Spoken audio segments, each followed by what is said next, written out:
What's up guys, Jeff Ong here and welcome to another video. So for today's vlog, we are gonna unbox the Nike SB Dunk in Chicago colorway. So let's go.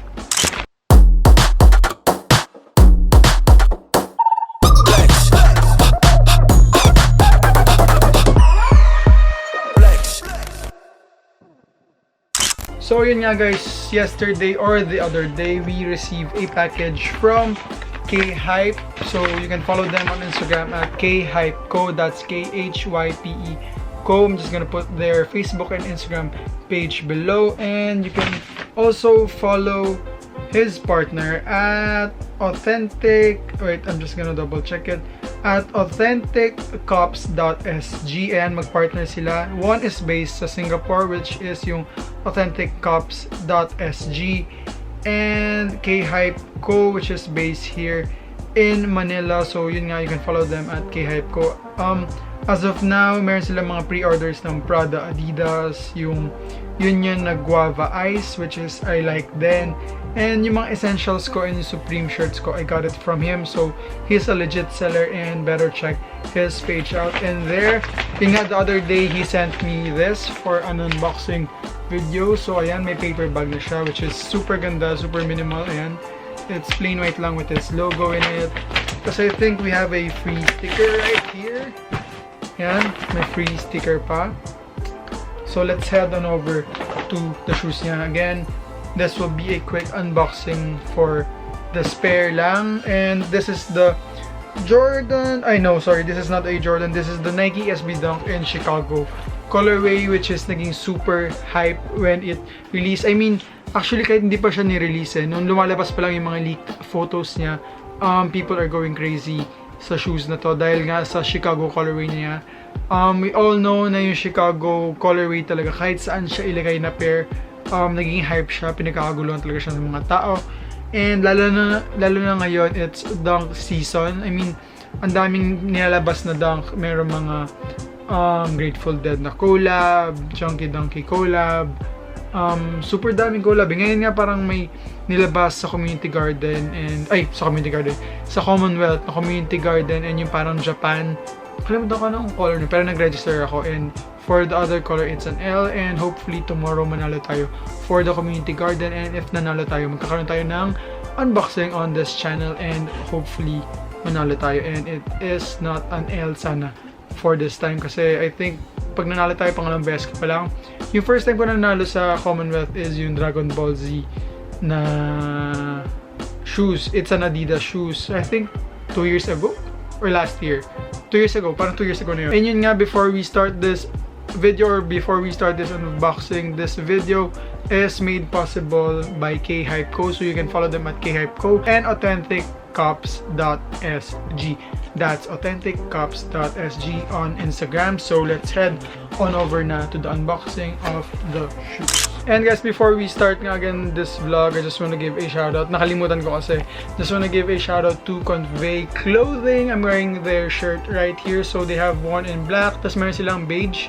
Tapos meron pa silang other design na it's plain lang on the front and the details are the back. I'm just gonna put their IG link below because as of now I'm supporting local streetwear brands. If you haven't watched my vlog about that, I'm just gonna put the description link below or here sa taas. But there, let's support local and let's support yung mga small businesses. And this is Convey Clothing.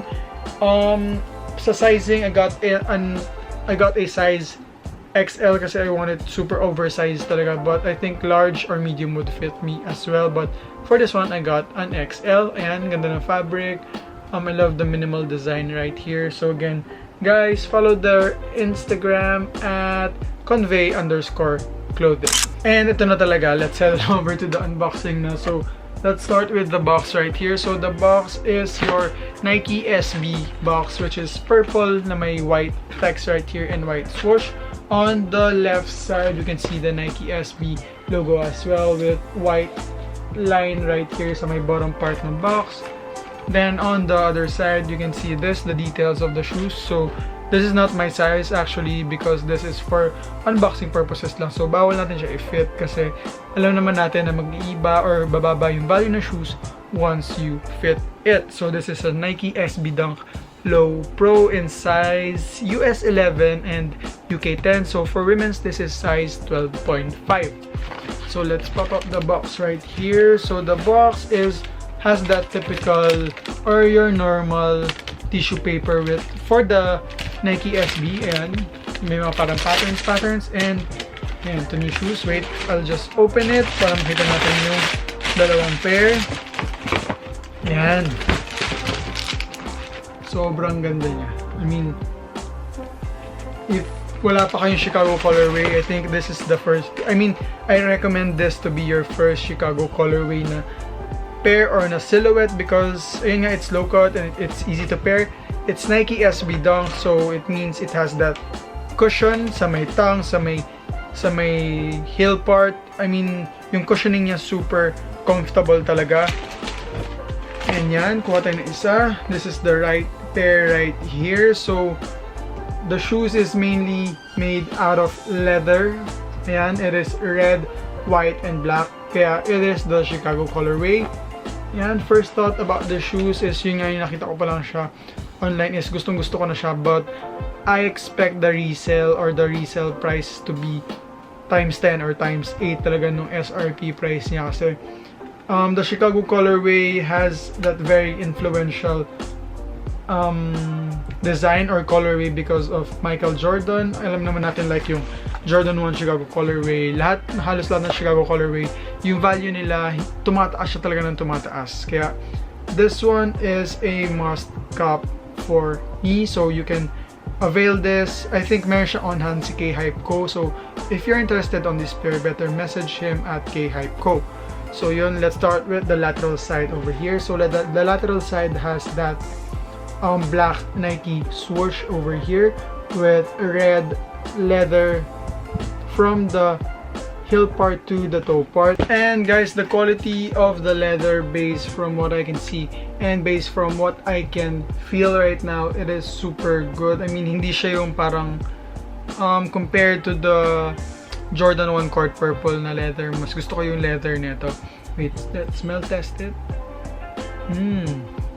Bagong bago. I mean, hindi ko alam, pero parang gustong gusto ko yung mga amoy ng parang mga bagong shoes. Talaga parang, alam niyo, amoy leather siya na parang, ewan ko, lalo na yung mga galing US. Parang amoy ano siya, balikbayan box, ganun. So, ayun nga, let's head on over to the shoes. I mean, let's head back to the shoes. It has that flat, fat rope laces right here. So, kakaiba yung laces na mga Dunklow Pro, and this is what the outsole looks like. Your typical SB Dunk na outsole, which has red and white at the center, and it has that Nike SB logo right here. And at the back part of the shoe, sa may heel part, is white at the midsole, red outsole. This part is red and this one is black as well. Kala ko nga na flip din yung dito kasi yung ano ko, this one, the off-white na Nike SB Dunk, na-flip siya. But I think sa ano lang siya, dahil sa collaboration lang niya, ginawa lang ni Virgil na ganun, para meron siya ng parang yung parang deconstructed look. But I think this is the original one. And hindi nyo masyadong pansin, pero it has that Nike logo stitched right here at the top. And it has this, yung white laces that comes with the pair now. For me, if I'm gonna own this pair, di kasi ako mahilig sa white laces eh. Kaya, I mean, di ako mahilig sa black laces eh. Kaya, automatic, I'm gonna change it to white laces kasi mas gusto ko yung parang, ewan ko, di na talaga ako mahilig sa black laces. Kaya pag white, parang feel ko mas clean, mas lighter tingnan yung shoes. But that's my preference lang naman. And heading on over to the tongue part of the shoes, pag Nike SB Dunklow Pro, it has that parang fat tongue that adds, I think, extra cushioning, or it has that added comfortability sa shoes. Then if you hold this part, yung inner na parang sa side na sa may ankle part, it has that cushioning as well, which I think adds to a more comfortable factor sa shoes. Kaya ayan, and when you open this, we can see the insole of the shoes. It has that Nike SB logo with Zoom Air text over here. Then I don't know if you can see this. Tanggalin lang natin yung paper sa loob. But inside this is, meron siya nito, yung parang garter. I think because for added support and durability din. And I think isang purpose yan is some Nike SB Dunk owners kasi, or Dunk owners, they do not tie the laces. And I think this adds yung parang slip-on na vibe sa shoes. Yung parang papasok mo na lang siya, then okay ka na.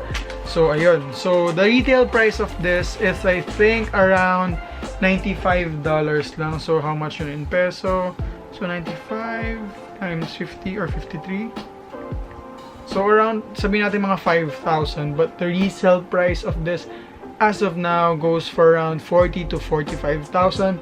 Ganon kataas and ganon ka-valuable ang Chicago colorway. And there guys, hindi ako makaka-show sa inyo ng on-feet preview kasi bawal ko siya isuot kasi this is a collaboration unboxing video lang with Hype Co and Authentic Cops SG. So, nakipag-collab ako sa kanila para mapakita lang rin sa inyo what the Nike SB Dunklow Chicago colorway looks like and what I think about it. And siguro sa end of this video, I'm gonna show you snippets or clips na lang about its details, about the leather, yung mga close-up shots, ganyan. And yun nga guys, please don't forget to follow Hype Co at Hype Co on Instagram and Authentic Cops SG. That's AuthenticCops.sg. And there, if you have questions, do follow me or message me on Instagram at I am Jeff Ong. And please don't forget to like, comment, and subscribe. See you in the next one. Bye.